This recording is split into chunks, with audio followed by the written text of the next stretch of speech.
Hello, everybody, and welcome to the Tuesday edition of Video Clips. As you can see, I am back up in Port Clinton on Catawba Island. And so, beach hair and t-shirts, that's pretty much what to expect here. But I have a lot of things to share with you today, some news items and some announcements.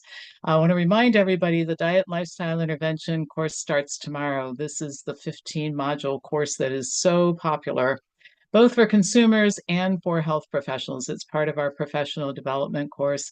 It's 15 modules, 2 to 3 hours each on a Wednesday night. We record everything in case you can't watch these live, but they cover huge amounts of material: men's health, children's health, men's health, children's health, women's health, obesity, cancer, autoimmune diseases, gastrointestinal disorders, vaccinations, the whole gamut. So if this is interesting to you, there's still time to enroll. Send me an email at pampopper@msn.com.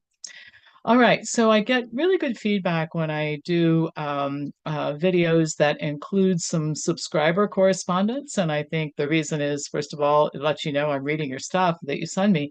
But the other thing is that one problem that a person writes about tends to be a problem that many, many people have. So it's good to talk about. So here is a recent email from a subscriber and my response. I liked your comments today about those of us who are very heavy and have been on diets our whole lives, and that as a result, getting the weight off can be a really slow process. In 2017, I had just lost 100 pounds for the third time on Atkins. I became plant-based. My weight stayed the same for months, so I still struggle, but adding now some cheese and sugar in the last year has made me gain again. I seem to have lost hope. I don't eat meat of any kind, but dairy is a downfall, and even though I don't eat much of it, my house is clean of all that stuff. I went to True North in 2020. I want to be of more use and help to others. I'm on no medications, but I do have my wellness check each year. I've just asked my doctor for one of the new GLP-1 inhibitors, and I'm waiting to hear back from him. I'm 72. I weigh 325 pounds. Just wanted you to know I listen to you weekly. I love your messages and have ordered your products. I don't have money, but this drug will stop me from buying food since I'm not diabetic. It's not paid for. Thank you for all you do for us, your example, food research advice, and the dedication to make our lives better. So my response is writing back, thank you for writing. I beg you not to start taking this miserable drug that will make all that is wrong now worse. There will be a honeymoon period during which you will think that magic happened.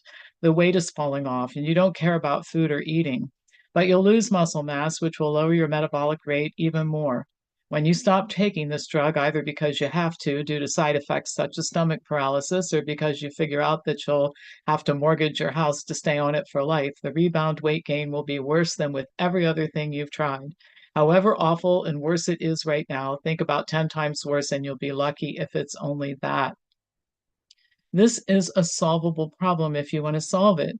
It involves learning how to think and live entirely differently than you do now. And I promise that if you undertake the internal work that it takes to beat this problem, you'll find that many other things in your life will change too. There's a difference between signing up for a program, including one that involves drugging, and making a decision and learning how to change your life. Eating and weight status are just markers for thinking patterns and patterns of living that are destructive. The good news is that you can change your mind and you can change your life. And I added that it was easy for me. All of us do some things easily, and we do other things are just much more difficult. And it was easy for me to change my diet, and it was easy to exercise and to lose the weight that I was carrying. People don't know, but I used to be obese, and I haven't been for decades now, but I was at one point in time.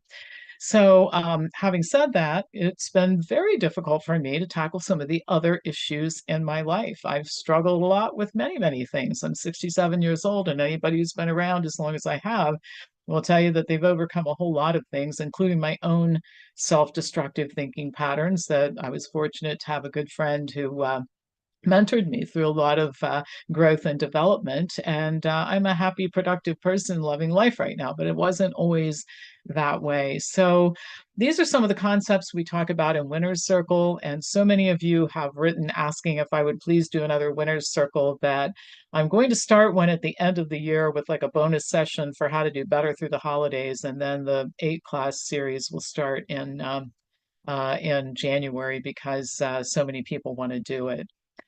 Um, our Christmas in July special offer theoretically expires at the end of August. We may not make it there because there's two deadlines. One is 50 people in each of the four programs you can choose from, and the other is August 31st, whichever comes first.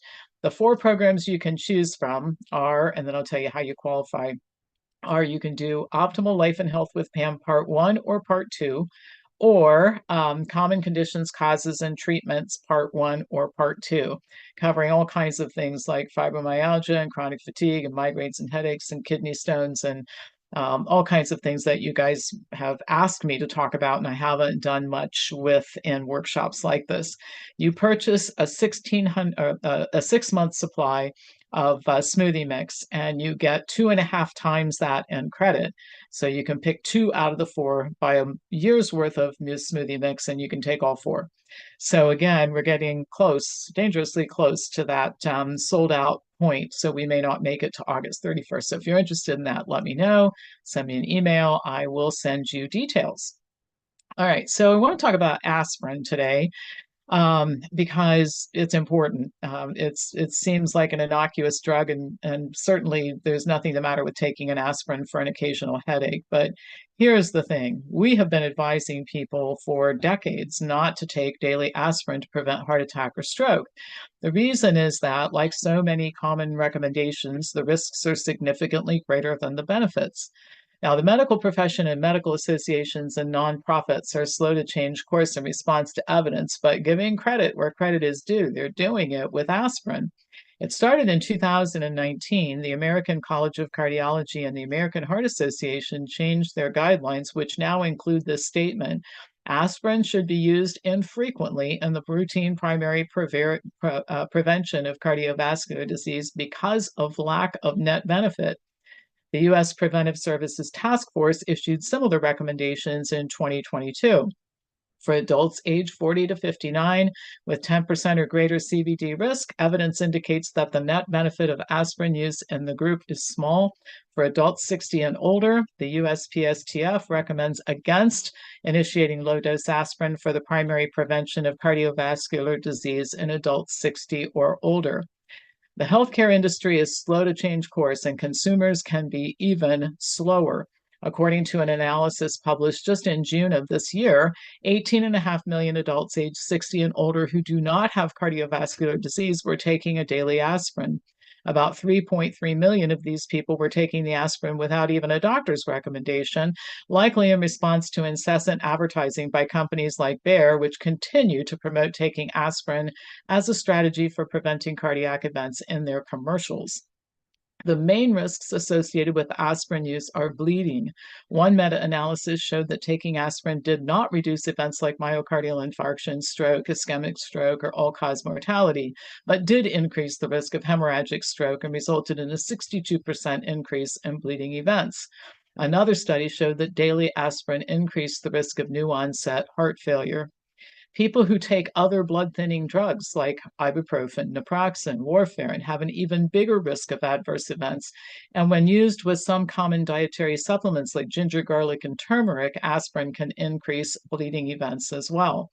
And by the way, this is one of the reasons why I continue to caution people about the use of dietary supplements, because many have side effects and interact negatively with other supplements and drugs. The best way to prevent cardiovascular disease is not drugs or supplements, it's diet, exercise, hydration, and lifestyle. And gosh, I preach that every week in our newsletter and in videos, so I don't think I have to rehash it all here again.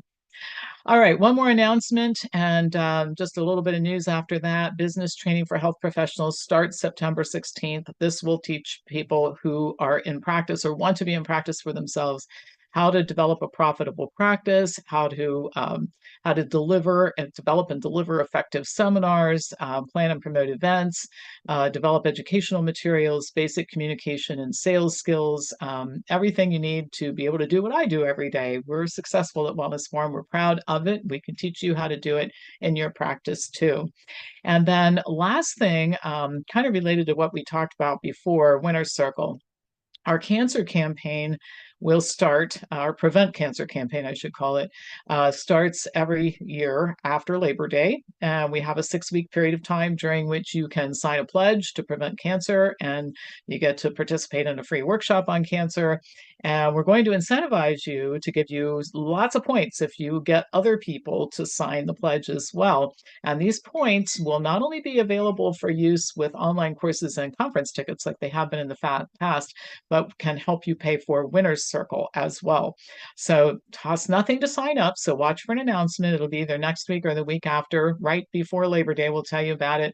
We launch the day after, and you guys can get points toward things that you want to do, like attend our virtual conference this year or join Winner's Circle. So anyway, that's pretty much it for now. If you have any questions, want information about any of this stuff, please send me an email at pampopper@msn.com as usual.